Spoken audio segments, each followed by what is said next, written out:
കാവിപ്പണം ഞങ്ങൾ നിരസിച്ചിരിക്കുന്നു. കേന്ദ്രം തരുന്ന കാവിപ്പണം ഇനിയിപ്പോൾ നരേന്ദ്രമോദിയെ പറ്റി പറയാൻ പറ്റില്ല, കേന്ദ്ര സർക്കാരിനെ പറ്റി പറയാൻ പറ്റില്ലെങ്കിൽ അവർ വേറെ എവിടുത്തെയാണെന്ന് ഇതെന്ന് പറയട്ടെ. എഗ്രിമെൻ്റ് ഒപ്പുവെച്ച ഇത് കത്ത് കൊടുത്താൽ മതിയോ? സാധാരണക്കാരന് മനസ്സിലാകുന്നതല്ലേ എഗ്രിമെൻ്റ് വെക്കുന്നത്. കാരണം രൂപയുടെ കളറ് എല്ലാം കാവിയാണല്ലോ അവിടുന്ന് വരുമ്പം. ഇവിടുത്തെ ജനങ്ങളുടെ കയ്യിലിരിക്കുന്ന ഇതാണല്ലോ. കുട്ടികളുടെ ഭാവിയാണ്, നമ്മുടെ ഒന്നും ഭാവിയല്ല. കുട്ടികൾ ഇപ്പോൾ സ്കൂളിൽ പഠിക്കുന്ന കുട്ടികളെന്ന് പറയുന്നത് അവരൊരു 15 വർഷം കഴിയുമ്പോഴത്തെ പൗരന്മാരാണ്. അവരുടെ അവകാശം നിഷേധിക്കാൻ നമുക്കെന്താ അവകാശം? കേന്ദ്ര സിലബസാണെന്നേ അത്. കേന്ദ്രത്തിലെ NEP സിലബസാണ്, അതിന് ആഗോള സിലബസ് എന്നാണ് അദ്ദേഹം പറഞ്ഞത്. അപ്പോൾ ഇത് ചൈനയിലെ സിലബസ് എന്ന് പറഞ്ഞാൽ പോരെ? പാവപ്പെട്ട കുട്ടികൾക്ക് അതിൻ്റെ ഗുണം കിട്ടില്ലേ? അതാ ഞാൻ ചോദിച്ചത്.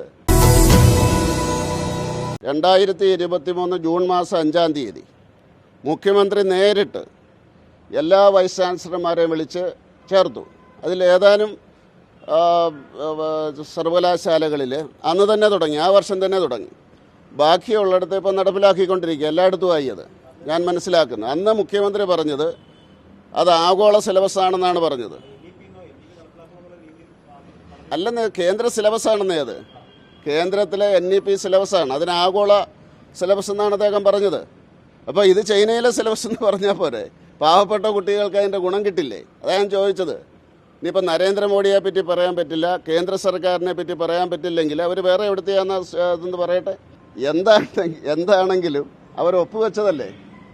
കഴിഞ്ഞ വർഷം തന്നെ 2023 ഹയർ എഡ്യൂക്കേഷൻ തുടങ്ങി, 2024 അവർ ഞങ്ങൾ തയ്യാറാണെന്ന് പറഞ്ഞു. ഇപ്പോൾ പഠിക്കാതെയല്ലല്ലോ, ഒപ്പുവെക്കുകയും ചെയ്തു. അപ്പോൾ ഒപ്പുവെച്ച ഒരു സർക്കാർ പിന്മാറുന്ന അവസരത്തിൽ തീർച്ചയായിട്ടും എഗ്രിമെൻ്റ് ഒപ്പുവെച്ച ഇത് കത്ത് കൊടുത്താൽ മതിയോ? സാധാരണക്കാരന് മനസ്സിലാകുന്നതല്ലേ എഗ്രിമെൻ്റ് വെക്കുന്നത്.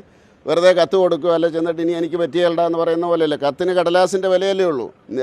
പാർലമെൻറ്റ് പാസ്സാക്കുന്ന നിയമത്തിനെതിരെ നിയമസഭയിൽ പ്രമേയം പാസ്സാക്കുന്ന പോലെയുള്ളൂ, അതിന് കടലാസിൻ്റെ വിലയേ ഉള്ളൂ. അപ്പോൾ അത് കത്ത് കൊടുക്കും. അത് മാത്രമല്ല, കൊട്ടി ഘോഷിക്കുന്നു, ഇൻ്റർനാഷണൽ ന്യൂസ് ആക്കുന്നു, ഇന്ത്യയിൽ മുഴുവൻ വിളിച്ചു പറയുന്നു. അപ്പോൾ അത് കേന്ദ്ര വിദ്യാഭ്യാസ വകുപ്പ് തീരുമാനിക്കും. എനിക്കറിയില്ല, അതാണ് ഇതിൻ്റെ അവസ്ഥ. അല്ല, എനിക്കറിയില്ലെന്നേ, അത് അവരെയാണ്. ഇത് പ്രഖ്യാപനം നടന്നല്ലോ. അതായത് NEP ഈ നമ്മുടെ സമഗ്ര ശിക്ഷാ അഭിയാൻ NEPയുടെ കീഴിലാണ്. എല്ലാ പദ്ധതികളും ഇപ്പോൾ NEPയുടെ കീഴിലാണ്. അത് കാരണം ഇതെല്ലാം കണ്ടിന്യൂസ് ആണല്ലോ നടപ്പിലാക്കുന്നത്. അല്ല, അത് സർക്കാർ പറയട്ടെ, സർക്കാർ ഇതുപോലെ പറയട്ടെ, ഞങ്ങൾ വിജയിച്ചിരിക്കുന്നു, ഇതാ കാവിപ്പണം ഞങ്ങൾ നിരസിച്ചിരിക്കുന്നു, കേന്ദ്രം തരുന്ന കാവിപ്പണം. അല്ല, അതല്ല ഞാൻ പറഞ്ഞത്. അത് വിദ്യാഭ്യാസ വകുപ്പ് മന്ത്രിയോട് ചോദിക്കണം. അത് മാത്രമല്ല, ഇപ്പം തന്നെ വിളിച്ച് പറയണം കാവിപ്പണം ഞങ്ങൾക്ക് വേണ്ട.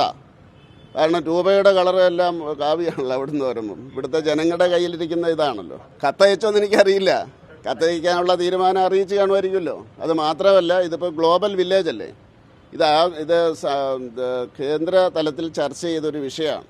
അപ്പോൾ അതുകൊണ്ട് ആ രീതിയിൽ സംസ്ഥാന സർക്കാരാണ് ആ കാര്യത്തിൽ തീരുമാനം എടുക്കേണ്ടത്. ഈ കാപട്യം ഒഴിവാക്കണം എന്നാണ് എനിക്ക് പറയാനുള്ളത്. ഈ കുട്ടികളുടെ ഭാവിയാണ്, നമ്മുടെ ഒന്നും ഭാവിയല്ല. കുട്ടികൾ ഇപ്പോൾ സ്കൂളിൽ പഠിക്കുന്ന കുട്ടികളെന്ന് പറയുന്നത് അവരൊരു 15 വർഷം കഴിയുമ്പോഴത്തെ പൗരന്മാരാണ്. അവരുടെ അവകാശം നിഷേധിക്കാൻ നമുക്കെന്താ അവകാശം? കാരണം 2 സർക്കാരുകളെയും ജനങ്ങൾ തിരഞ്ഞെടുത്തതാണ്. അപ്പോൾ അതുകൊണ്ട് ഇത് ഉടനെ തന്നെ മുഖ്യമന്ത്രി പത്രസമ്മേളനം വിളിച്ചിട്ട് പറയുക, കാവിപ്പണം ഞങ്ങൾ സമഗ്ര ശിക്ഷാ അഭിയാൻ്റെ കാവിപ്പണം ഞങ്ങൾ നിഷേധിച്ചിരിക്കുന്നു എന്ന് പറയട്ടെ. അതെല്ലാം നല്ലത്. കൂടുതൽ വാർത്തകളും വിശേഷങ്ങളും നിങ്ങൾക്ക് ലഭിക്കാൻ കേരളീയം ന്യൂസ് സബ്സ്ക്രൈബ് ചെയ്യുക. കൂടെ ബെൽ ബട്ടണും അമർത്തുക.